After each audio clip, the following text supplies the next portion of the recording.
ಒಕ್ಕೂಟದಿಂದ ಹೊರಬರುತ್ತಾ ಎಐಎಡಿಎಂಕೆ.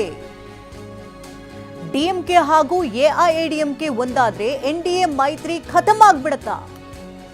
ಎನ್ಡಿಎಯಿಂದ ಹೊರಬರುವಂತೆ ಡಿಎಂಕೆ ಸೂಚನೆಯನ್ನ ಕೊಟ್ಟಿದ್ದು, ಹೀಗಾಗಿ ಎನ್ಡಿಎಯಿಂದ ಎಐಎಡಿಎಂಕೆ ಹೊರಬರುವಂತ ಸಾಧ್ಯತೆ ದಟ್ಟವಾಗಿದೆ. ಸದ್ಯ ಎನ್ಡಿಎ ಒಕ್ಕೂಟದಲ್ಲೇ ಇರುವಂತ ಎಐಎಡಿಎಂಕೆ ಪಕ್ಷ ಎನ್ಡಿಎಯಿಂದ ಹೊರಬಂದ್ರೆ ಒಟ್ಟಿಗೆ ಸೇರಿ ಸರ್ಕಾರ ರಚನೆ ಮಾಡುವಂತಹ ಪ್ಲಾನ್ ಕೂಡ ಈಗ ಜೋರಾಗಿ ನಡೀತಾ ಇದ್ದು, ಎಐಎಡಿಎಂಕೆ ತಮ್ಮ ಶಾಸಕರನ್ನು ಈಗಾಗಲೇ ಹಿಡಿದಿಟ್ಟುಕೊಂಡಿದ್ದು ರೆಸಾರ್ಟ್ ಅಲ್ಲಿ ಇರಿಸಲಾಗಿದೆ.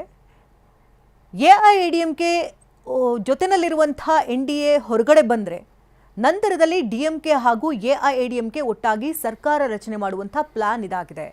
ಹಾಗಾಗಿ ಎನ್ಡಿಎಯಿಂದ ಹೊರಬರುವಂತೆ ಡಿಎಂಕೆ ಈಗ ಎಐಎಡಿಎಂಕೆಗೆ ಸೂಚನೆ ಕೊಟ್ಟಿದೆ ಅಂತ ಕೂಡ ಒಂದಷ್ಟು ಮಾತುಗಳು ಕೇಳಿ ಬರ್ತಾ ಇದೆ. ಒಂದು ಕಡೆ ಟಿವಿಕೆ ಪಕ್ಷ ಸರ್ಕಾರ ರಚನೆ ಮಾಡುವಂತಹ ಹೊತ್ತಿನಲ್ಲೇ ಈ ವಿಚಾರ ಕೂಡ ಮುನ್ನೆಲೆಗೆ ಬಂದಿದೆ.